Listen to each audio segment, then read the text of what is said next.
Hi everyone and welcome to October's Miss Lee Live. I am obviously Miss Lee, Lee Safar here in Sydney, Australia, and joining me also in Sydney, Australia is Eleanor and Maryanne Saad. Hi guys. Hi. I am so excited about this. There's a lot that we're going to talk about for the next hour. So I'm going to hand over to you. You guys get to ask whatever you want for a whole hour. And I'm really excited to hear what your questions are. Yeah. Do you want to do a funny one first, or you want to? Yeah, okay. Alright, what colour are your toenails right now? They're not painted, they're natural. Oh, no. Okay, How about you? What colour are your toenails right now, Maryanne? Mine are red. Nice. As you can tell, red is my thing, so I'm down. Yeah. I got a lot of friends and family who asked about you when I told them that we're doing the interview. Yeah? Could you explain to them in 5 words Oh, God. what your sound is about? Really, 5 words? You give me fucking 5 words? Jesus. You told me any way I like to come across, I'm going to do it. Yeah, man, that's okay. It's 5 words, okay. Multi-genre. Mm-hmm. Emotional. Yeah. Authentic. Electronic. Ethereal and haunting and rock. I got 7. Sorry. No. Let me tell you, like, the fact that I kept it down to 7 is not bad. There's a lot more to say, eh? Yeah. In your lyrics that you write, Yeah. do you have like any messages in them? You could ask your mum that question, actually, because I said to her she does, but she still wanted to ask. okay. She wanted to hear it. Yeah. She wanted to know what are the songs. Say, for example, which song would you have expressed yourself and said, you know, there's more meaning to it, or yeah. Okay. So the short answer is all of my songs are deeply, deeply meaningful to me. And the response that I get from a lot of the people who listen to my music tells me quite a lot that they're deeply meaningful to them as well. I get mail and Facebook messages, comments, a whole bunch of stuff that tells me how deeply personal this music is to people. And I think the reason is because that I don't write songs just to write songs. I write songs to heal myself. And because I write songs to heal myself, and I don't bullshit, like I just let it come out the way that it needs to come out. And I don't censor myself. The way that I see it is this is a way for me to look back at my life in 100 years from now and say that really happened to me. I don't want to look back at my life and say, well, you know, I had this music career where I was kind of like writing these songs that people wanted to listen to, and yeah, that was fun. No, I wouldn't be doing. I have no interest in people just yelling at me and going, "Oh, Lee Safar, yeah, man, we love those songs." I couldn't give a fuck. I want people to listen to these songs and say, that song there, that helped me understand myself. Or that song right there, that made sense to me because I remember when I was stuck and I didn't know how to get out of it, and listening to that song is what unhooked me. You know,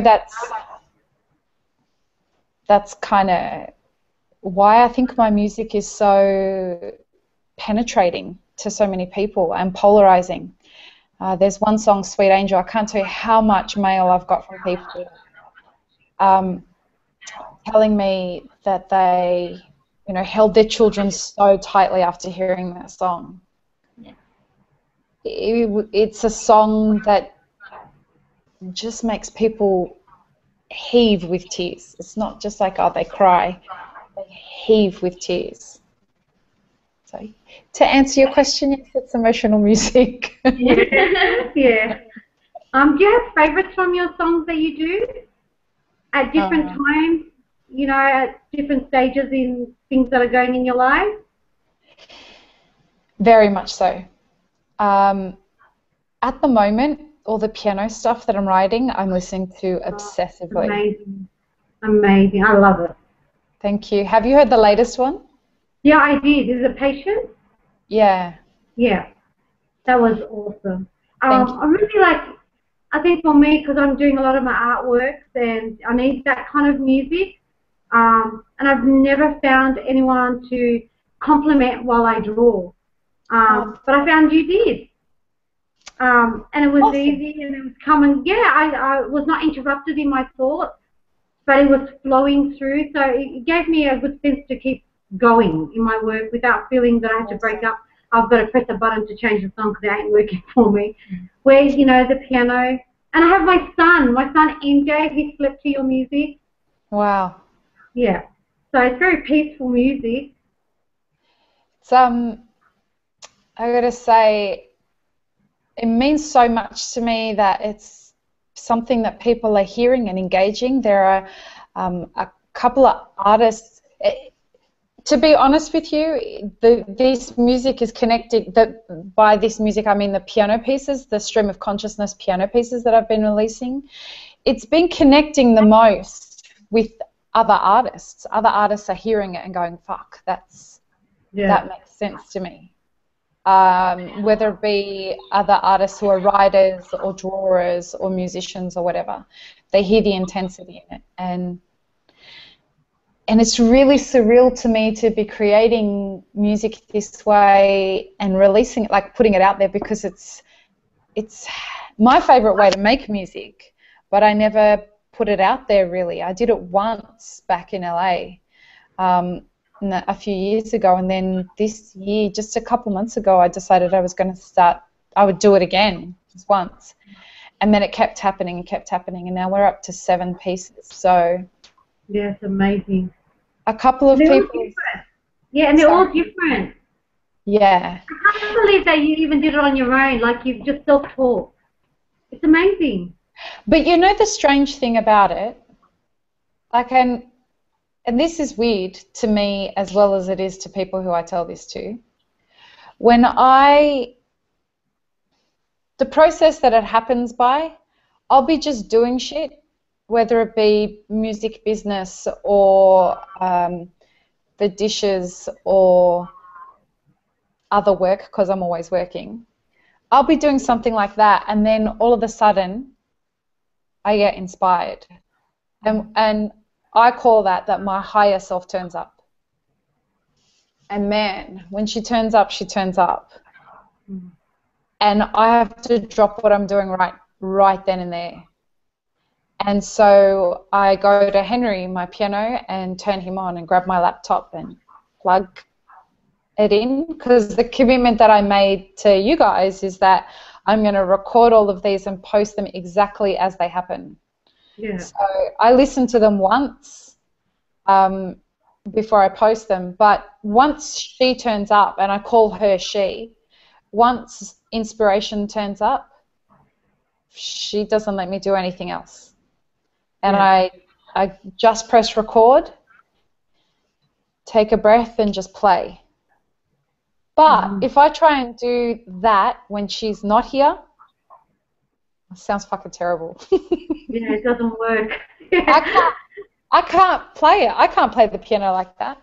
I can't play the piano like that at all. And I try. I'm like, I'm gonna sit here and I'm gonna do this, and I'm gonna because this is something that I'd like to do as part of my live shows. Mm-hmm. Because we're looking at, I'm starting to audition musicians next month for a tour. So.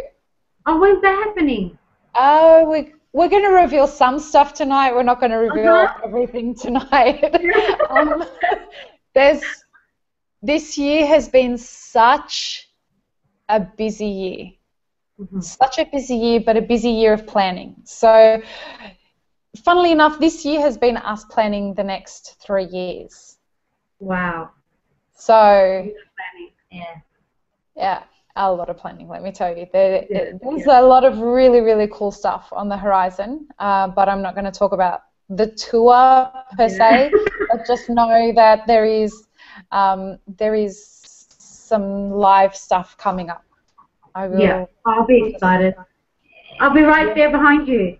Yeah, nice, man. Thank you. I look forward to that. There's a lot of people that are asking right now. It's like, Lee, it's been a couple of years since you did a live show. When are you going to do another live show? Yeah. And the reason I haven't had to do any live shows is because the last album I released was all electronic music. So the DJs were doing all the playing live. They're the ones that would play the music out. So I didn't need to, but now there's something else that I can't reveal tonight that's happening next month that would require a tour. Anyone who can put 2 and 2 together will figure out what that is. Yeah. But do you miss it? Did you miss touring and singing and doing gigs? Or did you enjoy the break? Twofold. I enjoyed the break because I was using the break to understand so much about myself. But now I'm hungry. I'm hungry to go out there and feel that energy again. And by what I mean by that, anyone who's been to one of my live shows will tell you the show isn't just about me and the band that's on stage. The show is about the audience just as much as it is about me and what's coming out of my mouth and what my musicians are playing. It's one of those things that the collective energy in the room is what causes time to stop. Ask anyone who's been to one of the shows and they'll tell you time stands still and space disappears. And that's not just because of me. It's not just because of these songs or the musicians that are on stage. We're all holding our breath. The whole universe collides in that moment, and we all are breathing at the same rate. We're all breathing the same energy and creating that same space. And to me, that's intoxicating. And I feel the reason I really needed a break was because the businesswoman in me and the artist in me were having a massive argument. I got to a point where I was turning up to shows and the businesswoman wouldn't stay home. I would get up on stage and I'd be like, well, have we sold enough tickets? Are there enough people at the show? Is the merch all going well? Can we pay the band? Can't we pay the band? Blah, blah, blah. Like, my head was going mental and I wasn't enjoying it anymore, and it wasn't about why I want to do live shows. And so hopefully now the artist and the businesswoman are starting to get on a little better. Yeah. It's an experience. Sorry? It's an experience. It's a learning process. Yeah. And I needed to take the time for my own head to make sense to me with regards to that. I can't... Look, the music business is very, very hard. Very hard. And to do it in a way where it's fair to everybody that's involved, and by everyone involved, I mean to me as an artist, to be fair to me, to be fair to the band, to be fair to the fans, it's hard work, because anyone that's touring at the moment will tell you it's not a profitable game. Yeah. So to do it in a way that works and keeps everyone happy is hard. And I made a commitment to myself that if I was going to do live shows anymore, I would have to be able to do them so that I could enjoy them as much as everybody else was enjoying them. Otherwise, there's no point. I'm all about authentic happiness, and my happiness is a priority. I told someone that this week, that my happiness is the priority. And if I'm not happy, then I can't make anybody else happy. Yeah, definitely. Yeah, when you go on tours, or when you do, and you do gigs, do you throw in a bit of I don't know what I'm going to sing, or do you plan all your shows? Well, in the past, I've always had a set list, always. And the stream of consciousness playing, that's something I'm hoping to throw into the shows when we do them. Yeah. I did say that I wasn't going to talk about the live shows, but apparently I am. I'm just chatting just to see, like I wonder, did you ever, just throw in as you go along? Was it always changing that you could do that, or was it sort of more a plan when you used to do it? There's always a set list for any of the shows that I do. I never like to change things up. We rehearse quite a lot and make sure that we have everything ready to go. Particularly because, especially if we're bringing in extra musicians for any of the shows. So, yeah. Yeah. Fantastic.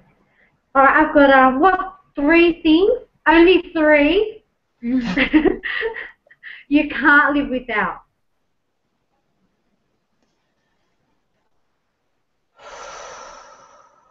Music.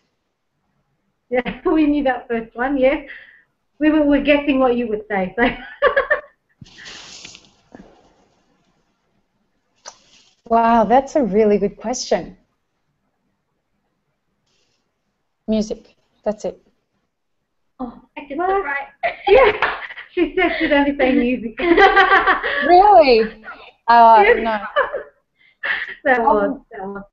And the reason I say that is, like, I'm sure some people expected me to say peanut butter or Henry or, like, I live by a few sayings, but the one that I live by the most is music before air. Yeah. And if I don't have music, I don't need to breathe. Yeah. And so that's the only thing. I know I sound selfish, but in all the lifetimes that I've lived before, I feel that I did the things that you're supposed to do. I did the get married, I had children, I've been a politician, and like in all my past lifetimes, I've done all that regression and checked, and I've done everything that I needed to do. Yeah. This lifetime is about figuring out what the fuck makes me happy at a soul level. And music, everything comes a very distant second to music, because music is the only place that I really understand who I am. Everywhere else, I'm like second guessing myself, and it's a mind fuck, Yeah. I'm constantly wondering, am I doing the best I can? Am I being as authentic as possible? Am I upsetting somebody? Is someone going to mishear me or misinterpret me or something like that? In every element of my life. Yeah. With music, I don't give a fuck what anybody thinks. Music is where I get to be me. Not Lee, Safar, not Miss Lee, not somebody's friend, not somebody's anything. I just get to be me. And that's the most free place in the world for me. Yeah. And I love that I finally found that.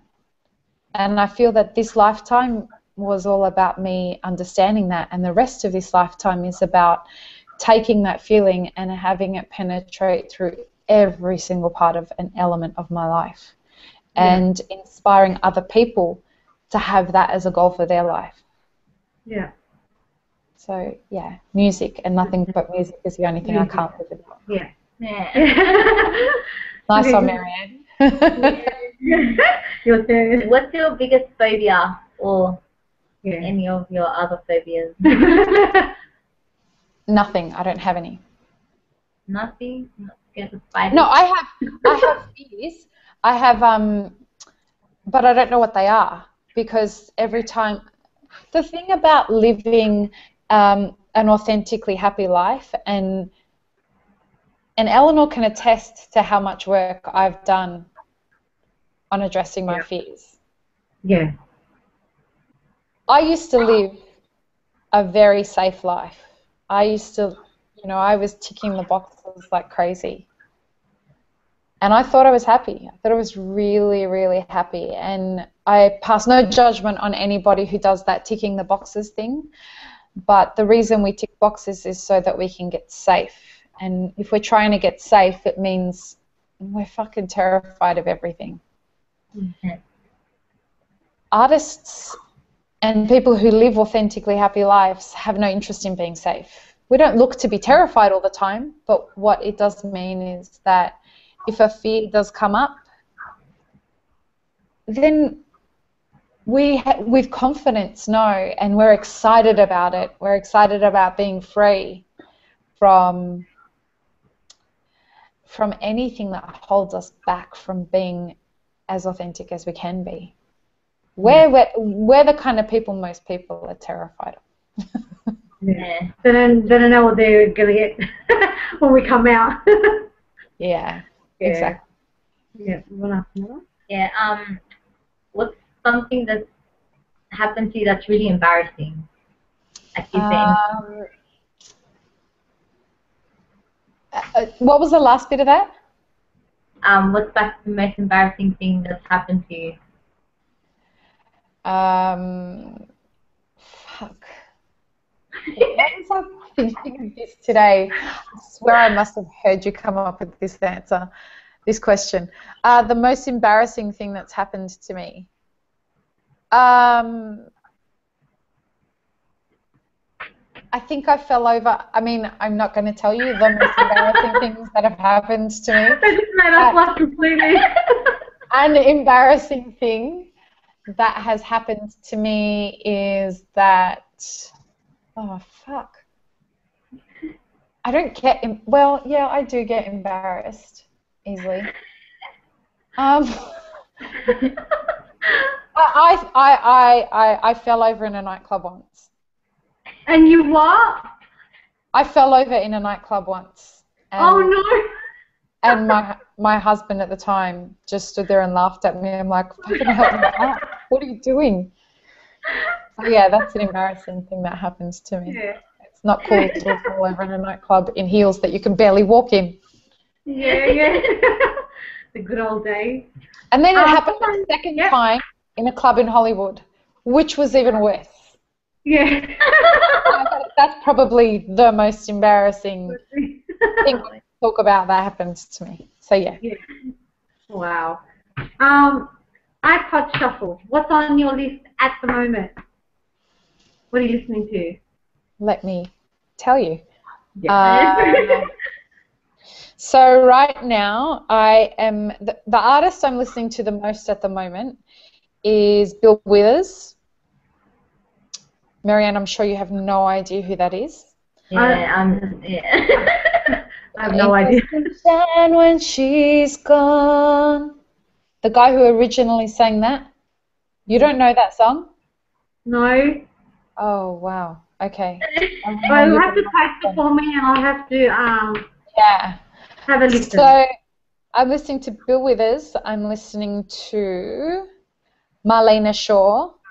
I'm listening to Lauryn Hill, Jay-Z, Eminem, The Lumineers, Above and Beyond, Run DMC, Pharrell, Dead Mouse, Alanis Morissette. Yeah, that's her. And who else? I'm listening to Zed.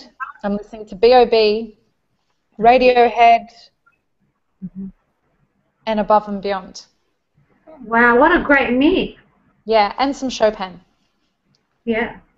Wow. Yeah, so that's who I'm listening to at the moment.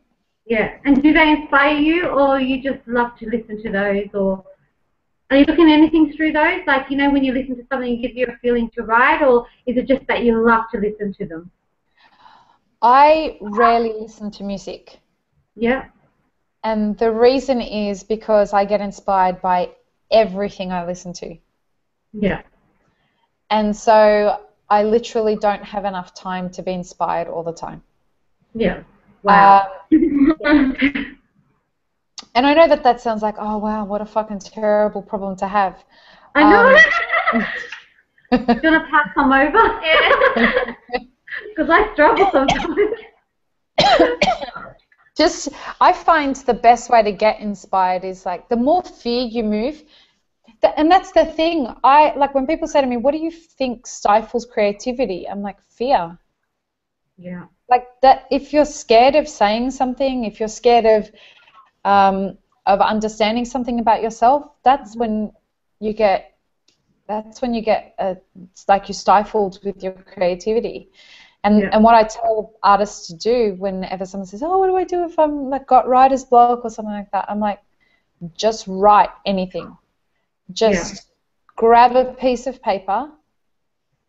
Don't try and write anything. Just write what comes to your mind. And when I was trying to figure out how to get myself out of a big hole that I was in when I was writing Laundry After Midnight, I found that I had so much rage that I couldn't write any music. It was all just like bang, bang, bang, like on a piano. It wasn't songs, nothing. It was just really heavy, one chord kind of bullshit. And I'm like, this isn't music. This is fucked. Yeah. And so I did stream of consciousness writing for days. And it wasn't until I was writing the same sentence again and again and again for a few days that I realized that was the core of where the fear was. Yeah. And that's what I had to spend time trying to understand. And then the rest of the album pretty much wrote itself after that. Yeah. What's your last feather colour you've seen, and have you worked out what it means? I love your feather stories. Which one, the red feather story? Yeah, I love it all. All the stories, all the feathers and all their meanings, because it's really hard searching them. So I've got, like, these are the last two feathers that I got. A blue feather. I don't know if you can see that. Yeah. A blue feather and a red feather, and they sit just up here next to my tortoise. Actually, I don't think you've ever seen this tortoise, have you? Do I love that tortoise or what? Yeah, I can understand why you love this tortoise. For anyone who doesn't know the significance, and no one would know the significance, I guess, we'll talk about it in a little bit. But just remember this tortoise and you'll understand why. Why that one? Yeah, why it's such a big deal. Yeah. So the last feather you saw, Yeah, the blue feather. The blue feather. It's funny because I was trying to. I always do the red feather exercise, and the blue feather. I chose a blue feather, and like it came at me like crazy, So you pick your feather colour first, and then you get to see it, or not always. Well, the orange feather. The orange feather is pretty important to me. It's pretty significant. I didn't choose that one, and I didn't choose what it's associated with. And I'll probably never tell anybody publicly what the orange feather is associated with. But when I did realize what it was about, the way that happened was what it was associated with, I wasn't quite sure. I didn't put two and two together until I noticed that every time this particular thing was happening, an orange feather would show up, or anytime I was thinking about something in particular, like an orange feather would just fall right in front of me. Yeah. But it's not until it happens like that crazy, unusual kind of weird shit. Like literally, I was at a cafe and one of the girls that was working at the cafe knows about my feather thing, and she literally walked up to me and she said, "So I suppose this is for you. I just found it on the street outside," and it was an orange feather. And oh, wow. right at that time, I was like sitting there thinking about this particular situation, and I'm like, wow, there's something so extraordinarily magical about the way that this works when you figure it out. Yeah. And like I was really worried that like people would figure out my feather thing and try and influence it, and it would never be like I could never see an authentic feather and get the sign properly again. Yeah. But that's bullshit. Like that fear is totally irrelevant. Like the orange feather thing, how that started was I had a dream, and in the dream somebody actually handed me an actual orange. Yeah. And then when I woke up, I emailed her. She's an attorney in the US, and I said, "So it seems that you and I have like a spiritual, psychic kind of connection. You visited me in my dreams last night, and you handed me an orange." Yeah. And then we talked about feathers. Yeah. And I'm like, okay, like, do you have something you need to tell me about? And she's like, no, but I feel like I need to tell you that why are you X, Y, Z? Yeah. And I'm like, oh, and the conversation went in a totally other direction. Yeah. And then at the beginning of this year, I remember that thing that we spoke about had started to escalate, and it was becoming a big feature of my life, and it was making me very happy but very confused all at the same time. Yeah. And I walked into this shop, and there was this huge ball about a 1/2 meter in diameter, and the whole thing was orange feathers. Oh. Right while I was like talking to the person who had something to do with the orange feathers on the phone, and I looked up and I saw the orange feathers. I'm like, okay. Yeah. Yeah. So I realized. Yeah. Go on. No, I was just going to say that I didn't try the feather thing yet because it hasn't soaked in for me yet. And you know that from a long time now. Yeah. But I have, occasionally found that blue feather, 2 in a row. And then I keep seeing black ones. And I'm thinking maybe because I'm not 100%, that's why I don't see a coloured one. Would that you make sense? You haven't chosen it yet. You haven't actually done the red feather exercise yet. So once you do the red feather exercise and you decide, what your equivalent of the red feather is, then that's when you'll start to see it. I mean, I can't tell you how many stories, hundreds of stories of people who are like, nah, doesn't work. I'm like, yeah, it does. I'm in that. But like, so Shane Cross, the producer who worked on Illusions or Touch, whichever you call it, whichever version you hear, and he worked on Fallen. Like, he was the producer on that. I'm sure he wouldn't mind me telling this story. He, right at the beginning of when we started to work together, he said to me, I'm so fucking annoyed with my life. Like, I know what I want to do, but I don't know how to make it happen. And I just need to make some shifts in my life, but I have no idea how to get to where I want to get to. I'm like, that's easy, man. I can show you how to do that. He's like, what are you talking about? I'm like, yeah, seriously, I'm going to send you a video. It's called the Red Feather Exercise. It's old. I need to re-record it, but just watch it. You'll get the gist of it.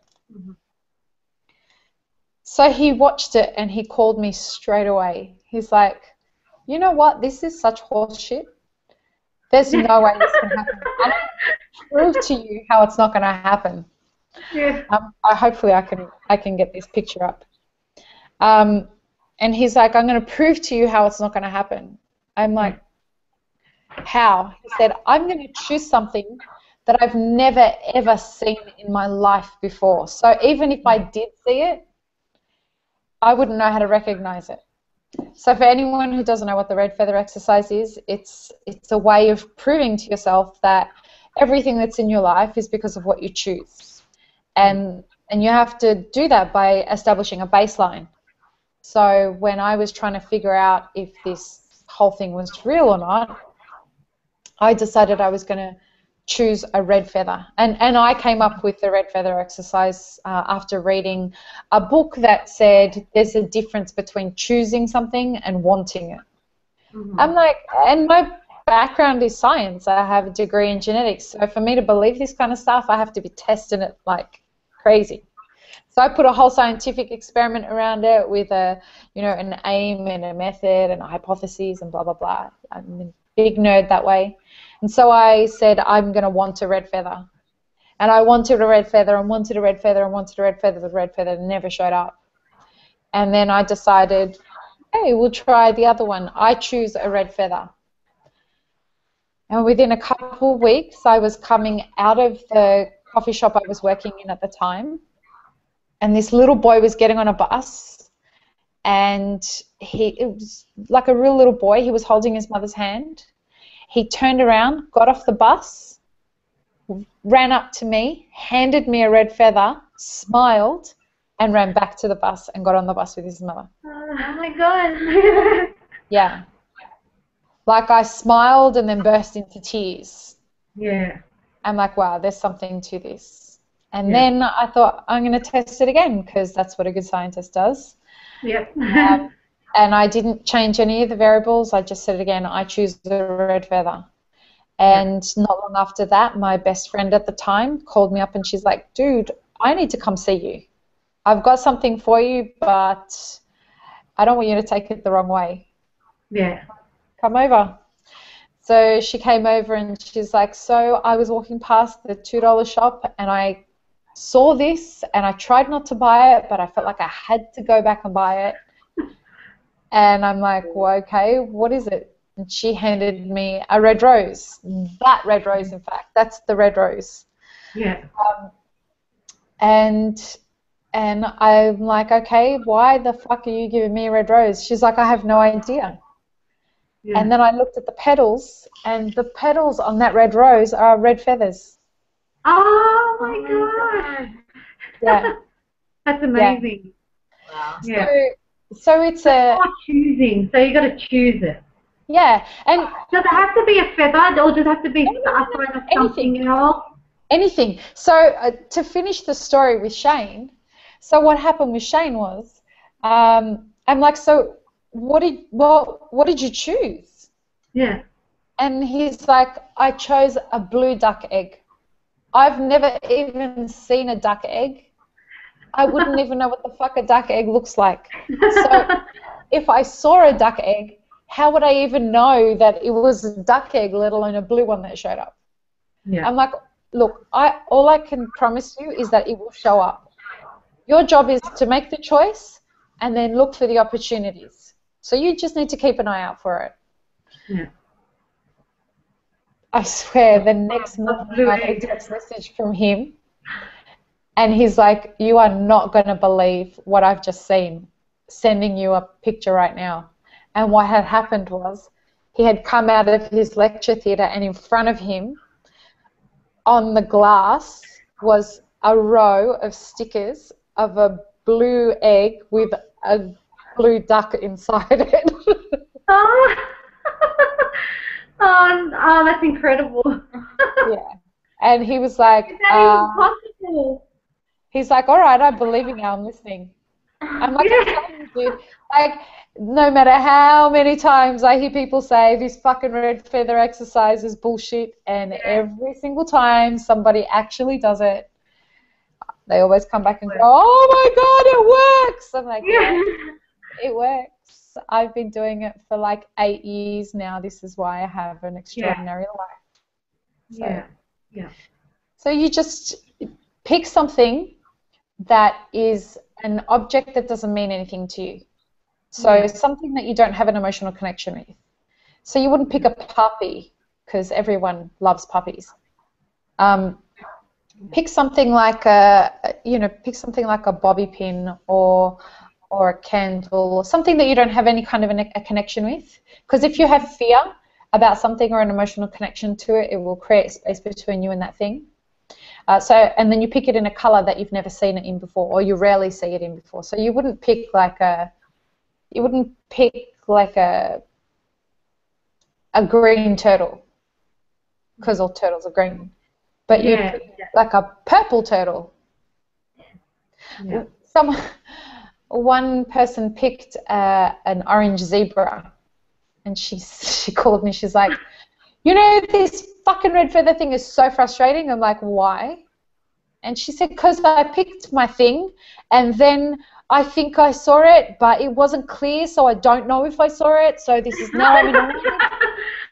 I'm like, what did you choose? She said, an orange zebra. I'm like, Emma, if I saw an orange zebra, I'd know it was a fucking orange zebra. And she said, well, I was on YouTube and I clicked on this video and like it didn't have a name on it. It was just numbers. So I was curious. So I like clicked on it and there was this guy sitting there for a minute saying, orange zebra, orange zebra, orange zebra, orange zebra, orange zebra, orange zebra. I'm like, are you kidding? Are you serious? Like, you don't get that that's the thing that you chose? That's like, fine, yeah. She's like, well, how can you confirm that? I'm like, you chose an orange zebra, and there's the orange zebra. She's like, well, does it count? I'm like, fuck. This is so perfect for you understanding why you're so confused in your life. Like, if it, you know, be open to the possibility of everything. Be open to showing up. Sorry? Yeah. And believing it. Like you see it, believe it. No. You don't need to believe it. No. You don't need to believe it. Honestly, like, Shane was convinced it wasn't going to happen. He's like, there's no way this can happen. You don't need to believe it. When I did it, I had no idea if it was going to happen or not. Just stay open to it. Yeah. Don't expect it to happen. Don't expect it not to happen. Yeah. Just be open to the idea. Maybe it will happen. What if it does? Yeah. I'm gonna just, you know, let's just stay open to it. Because the cool thing about this is no one's involved other than you.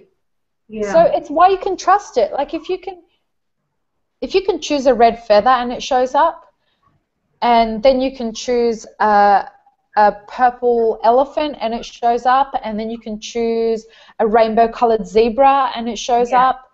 You can choose a pink bobby pin or whatever. Once you do that again and again, you start to realize that there's something actually going on here that involves you and only you.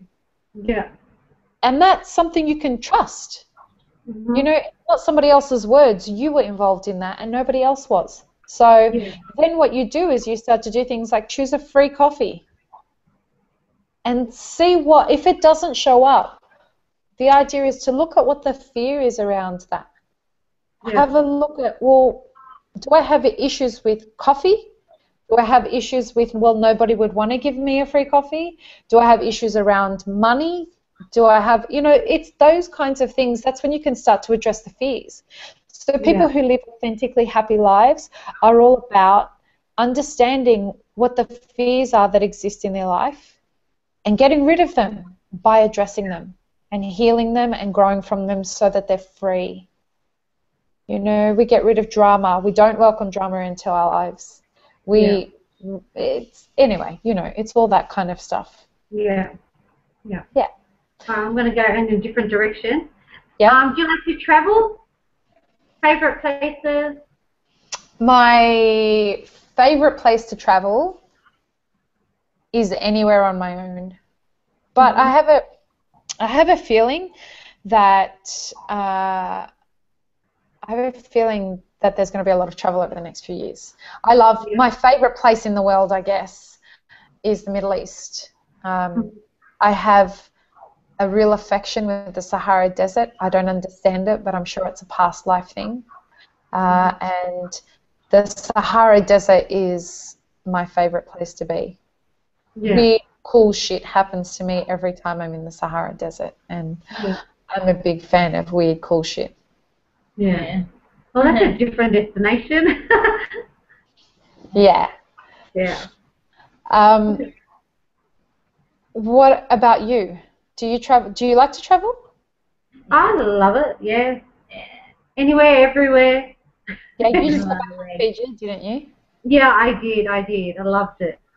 Nice. Yeah. Excellent. Yeah.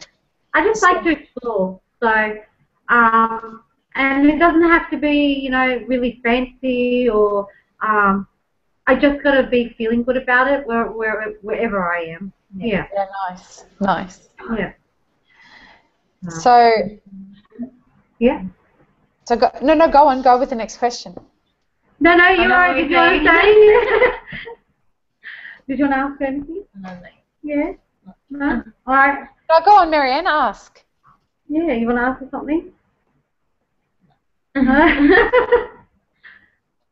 Well, don't be shy. Like, feel free to ask. That's the point of this. Is like Yeah. you get the opportunity to ask whatever you want, and I'll answer it honestly. Okay. Do you follow like the fashion trends, or do you kind of like follow it but choose your own style?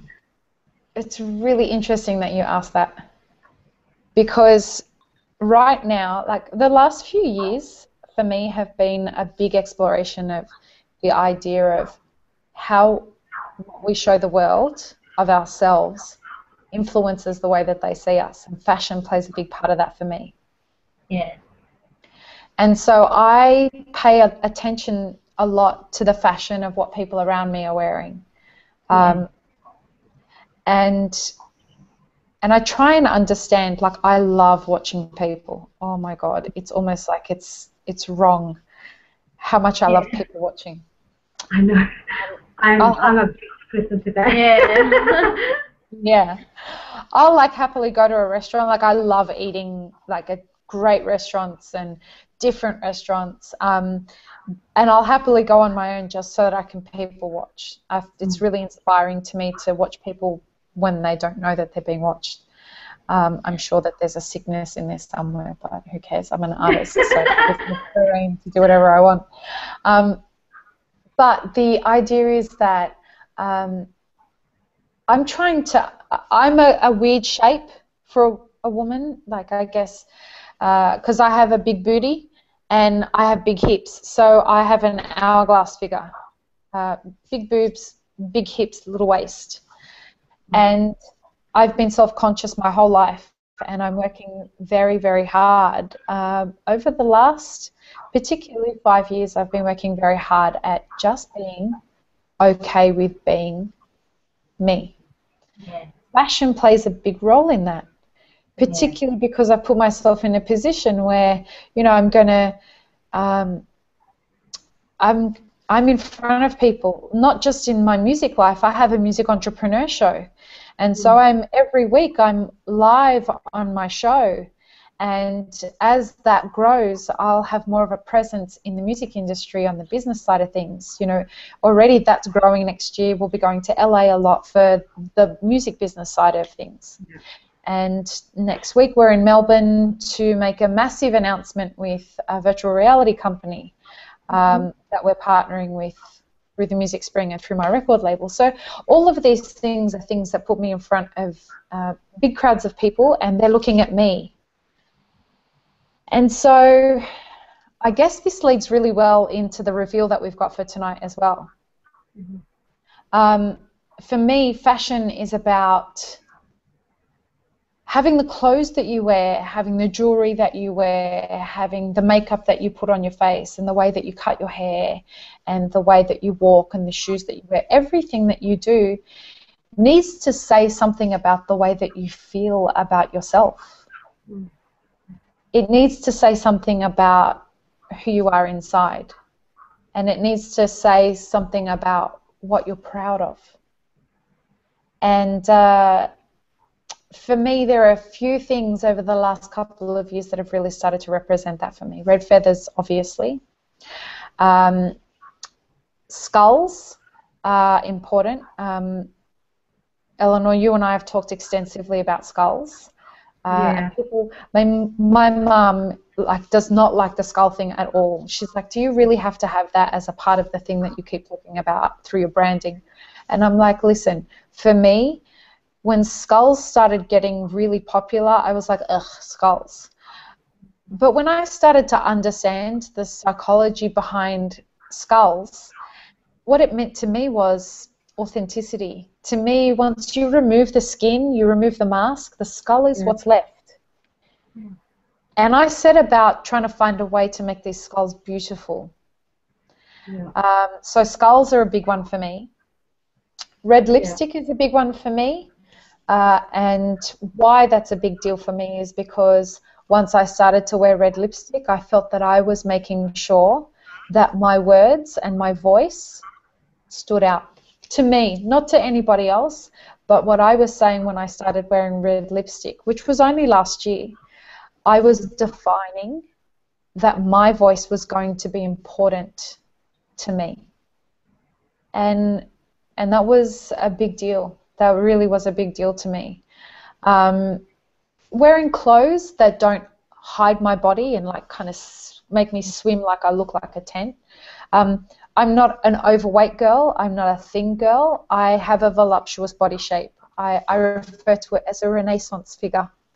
And so I need to be okay with that. So doing things that don't hide that. I have a strong personality, so I wanted to be able to dress feminine but not look like a guy, like not feel like I want to be feminine, and I enjoy being feminine. I love being a girl and being able to dress like a girl. And so trying to find a balance between being a strong woman who's feminine and sensitive and sensual all at the same time. I have the perfect body shape to be able to dress for that. So I just needed to find, I'm looking for fashion that enhances those things about me. Yeah. And I want to be able to be proud of what I'm wearing. But that's a journey. That's a journey. Yeah. So why did you ask that? Is fashion something that you're into? Yes. Yeah, is that something that you want to do long term? Not really. I think because she's found herself. Yeah. About 5 years ago, you know, she'd say, "Oh, Mum, I want to go op shopping," and I was like, Oh wow. "What is it? Op shopping?" She goes, "Yeah, because everything out there is not just me. I want to go and find what's me." And we started to do a bit of that, and it's so grown. And I look at her and I just went, "Wow!" And now I understand what she's talking about. You know, Yeah. she doesn't dress. She looks trendy. She's in this time, even though it's her own style. So it was kind of a journey for me, you know, to let go and let her create herself. So yeah. Because it's a creative outlet. I mean, it's you being creative. It's you just making a statement about who you are and how you feel, and this is what you've got to say to the world today. So keep doing it, man. It's awesome. Yeah, definitely. So, and talking about fashion, Eleanor, we've got like 10 minutes left. Yeah, already. I know. How quick is that? So I have a question for you. Well, not really a question. Why don't you tell everyone about our journey, yours and mine? Because it's pretty fascinating, isn't it? Yeah, we were connected a bit earlier in life without even realizing. Yeah. And our journeys crossed, and then finding out, you know, we actually somehow met. Do I tell in detail? You want me to talk detail? Not super detail. Yeah. Okay. Just the rough kind of, because we've only got 10 minutes, and our story is quite beautiful and intense and. Yeah. I started to do my own thing. I'm drawing away, and you came up to me and asked me if I would draw for you, and you introduced to me stuff that I would never draw. But before that, how did you find my music? How did you find me? I found you. Oh, okay. I've had a few friends who are on Facebook who were sharing your music, and I started to follow you. But I became very fond of it, and I listened to it more and more. But I started to feel your music, and that's where I started to. And then I started to interact with you, and I found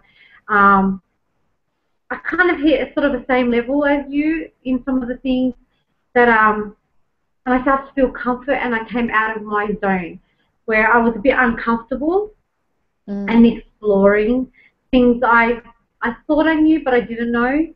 Yeah. Yeah, that was where the music stuff happened. And then and when you got in contact with me, I think that was exciting for me. But I was just sort of addressing my fears too. So you opened a new door for me, and then you threw at me the subject. Yeah. So for me. anyone who is unfamiliar and has no idea about what Eleanor's talking about, Eleanor is an artist, a very, very gifted artist. Yes, Maryanne, be very proud. She is exceptionally. Yeah, man. So all those pictures in the back behind the ladies are all done by Eleanor. And at the beginning of this year, I had decided that I needed to have a representation of what this amazing journey is that I'm going on with my fans, and how we're building this community of people who are using the red feather exercise and listening to this music and starting to build these lives that are really extraordinary. And I felt that I wanted it to have something different, but something that meant something to... I wanted it to come from someone who had experienced that whole journey. And so I approached Eleanor and said to her, I would like you to do some drawings for me, because I would like to launch a new store. And in that store, I would like to feature some of your artwork. And so tonight, we are starting to launch the store. I'm so excited.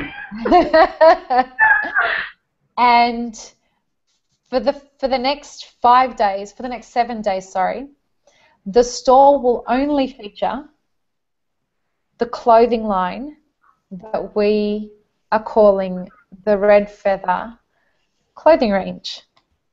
And the artwork that features on that range is Eleanor's artwork. I can't... Yeah, I know, man. Thank you. These are pieces that I commissioned Eleanor to draw for me, and I am the proud owner. They are part of my private collection.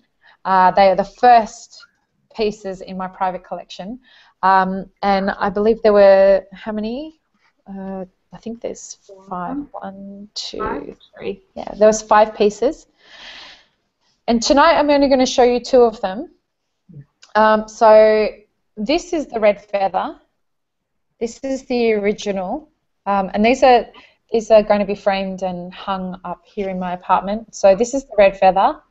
It is the most beautiful red feather I've ever seen in my life. And the other one is the most beautiful skull I've ever seen in my life, and that's the skull. Wow. Yeah. That to me, like the idea that I call this the skull of authenticity. And so what we've done is we've taken those 2 symbols, the red feather and the skull, which are 2 things that are very important to me as part of, exploring signs and things like that. And we have put them on T-shirts, hoodies, and singlets to start off with. So there is a lot more coming to the merchandise store. So this necklace, I don't know if you can see it, this necklace. Oh, yeah.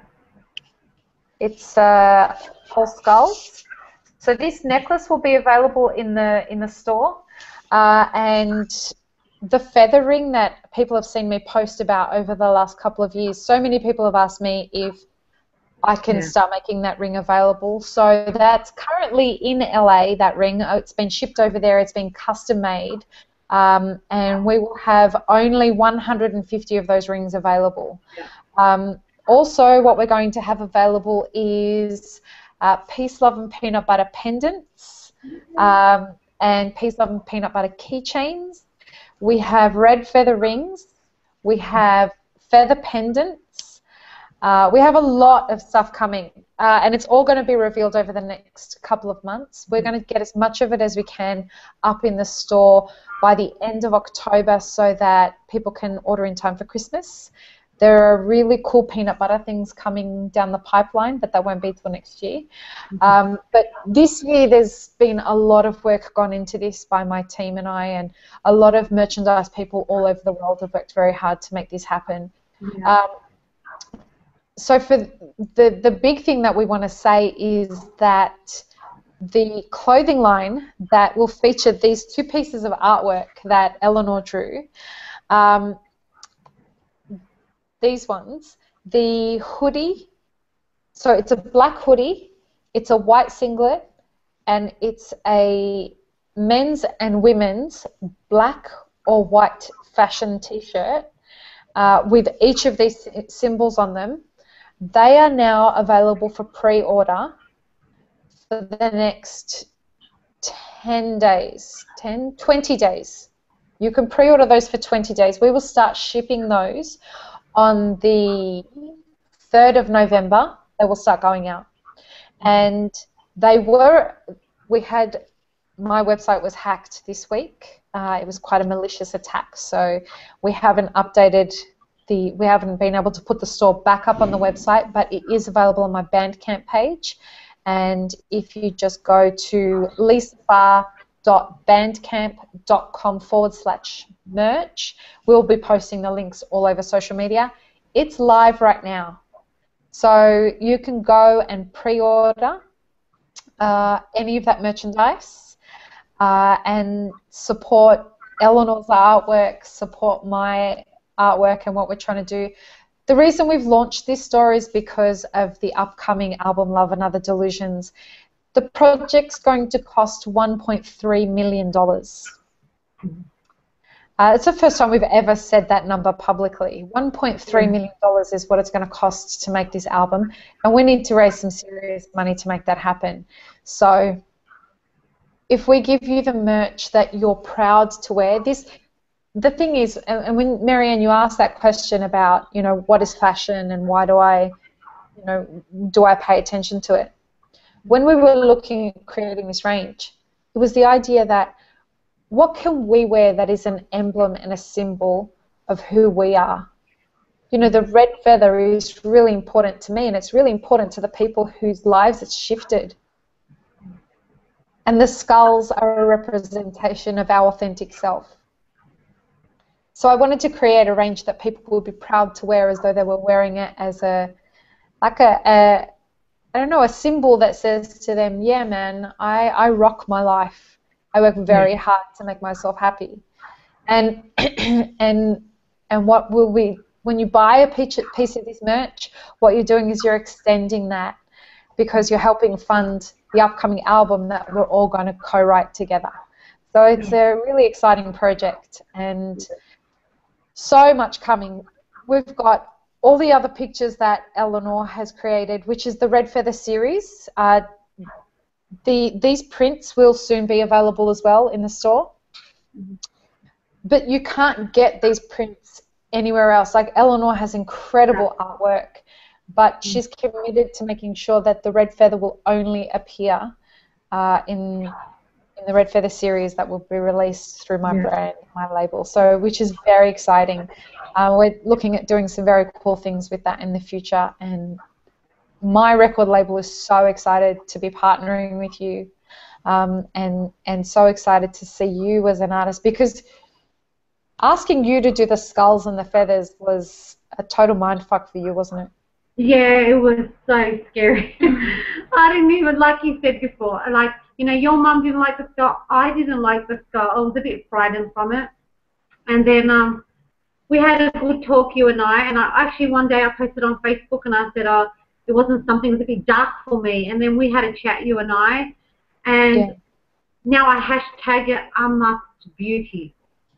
So Yeah. it's a really different outtake for me, and I have looked at them as beauty now. I don't look at them as dark and scary, and I love them. I love them. So I'm pretty Nice. excited. This is really cool.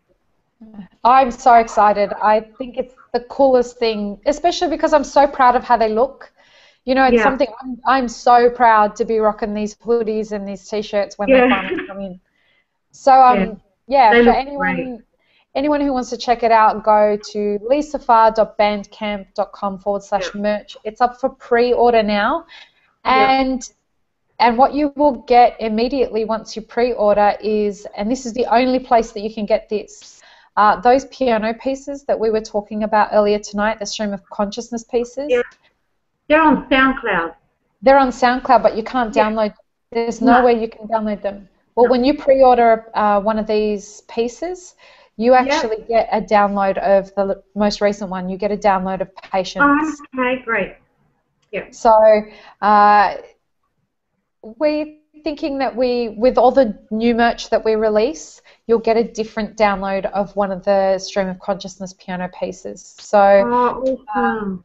you know, when the necklace comes out, you'll get a different one. People have been asking for them. People want copies of these so that they can listen to them in their cars and when they go, you know, for walks and things like that. So who am I to deprive anyone from it? So, yeah, it's awesome. They're great. They really are. Just keep on doing it. Oh, I'm going to. Like, I can't stop. It's like my addiction at the moment. So I just want to take a second to say to you how proud I am of you for taking the challenge to create these pieces. It meant the world to me that you did them. And there are a couple of pieces in there that the world will never get to see because they're so intimately personal to me. Yeah. And I just can't thank you enough for being able to, as an artist, take how personally significant those things were and create such beautiful art from them based on the stories that I told you about all of the pieces. So I'm just so humbled to be working with you. Thank you so much. No, you're welcome. And I'm grateful too because, you know, you've opened doors and journeys for me to and to understand as well and to share. Well, I mean, we've become friends. Yeah, I definitely feel that way. I feel like you're a friend now. Yeah, yeah. It's been great. I love you. I love you too, Bella. And Maryanne, thank you so much for joining us for this chat. This has been awesome to meet you. Yep. Okay, anytime.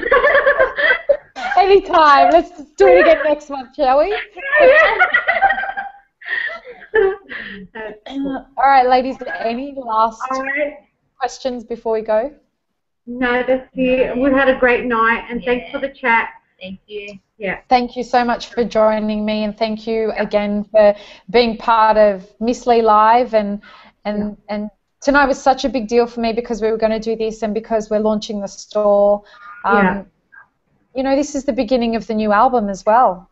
This is where we start resourcing the finances that we need to make an album that's going to cost $1.3 million for all of us to write. That's right. So come on, guys. Come on.